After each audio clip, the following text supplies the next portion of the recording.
Good morning, everybody. We did not join World War I at the beginning in 1914, but we were very active in supplying Britain.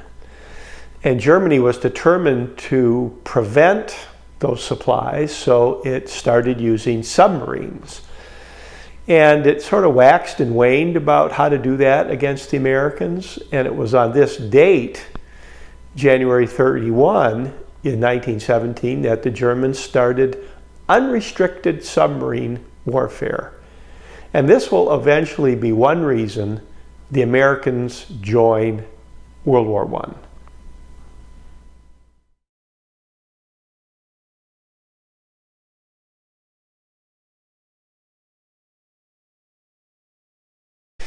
After Germany defeated France in the Franco-Prussian War and modern Germany came into existence, there was a strong militaristic power in the center of Western Europe, and this man, Otto von Bismarck, was the fellow behind it. But once the German Empire was established, he said, "I'm finished being aggressive."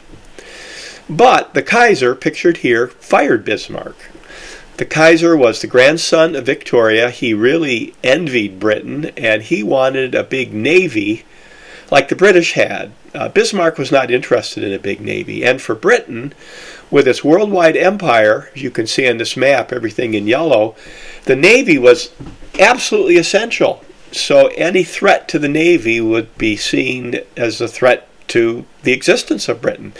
So the Brits developed the Dreadnought, the first big gun modern battleship, but other nations followed suit, including Germany. So eventually Britain joined France and Russia in an alliance against Germany, Austria-Hungary, and Italy. And this was unusual for Britain because it tended to be hesitant to get involved in continental affairs. This is the Hunley submarine built by the Confederacy during the Civil War.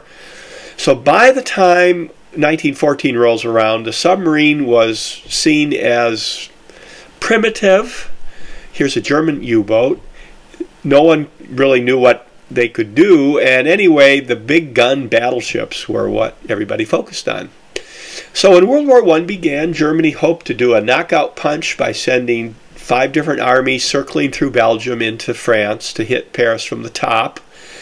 We stayed neutral, and in this cartoon you see the American Bull Terrier in the middle with Russian, French, German, and English dogs also there, but we were going to be neutral. That was the talk. But there were many Americans who were sympathetic to the Allies. For instance, some Americans joined the French Air Force, the Lafayette Escadrille. Other Americans fought in British or French armies or helped drive ambulances, that kind of thing. So if you look on the left, you can see where Britain set up a military area in the North Sea. They basically blockaded Germany, which led to great hunger within Germany eventually. And the Germans declared a war zone around the British Isles. So how would that affect the Americans? Because we were supplying Britain. Early on, the U-boats sunk primarily warships. The Kaiser particularly didn't want to alienate the Americans, but the tide all turned after this. This is a Lusitania. It was a British-flagged luxury liner, but it also carried war material, small arms, and ammo.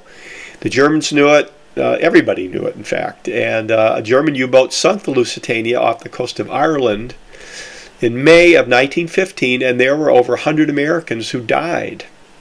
And it sank pretty fast. Here's a picture of it going down. It took about 20 minutes to sink, unlike the Titanic, which took about 3 hours. So we are outraged by this. And one thing leads to another.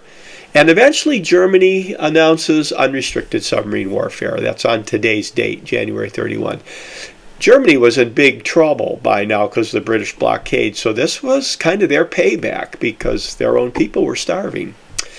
A month later, we intercepted, thank you British intelligence, a telegram from Arthur Zimmermann, the German Foreign Secretary, to Mexico, and the Germans wanted the Mexicans to help fight the Americans. Well, this was the last straw, and eventually President Wilson went to Congress, asked for a declaration of war, got it, and we are now in World War I.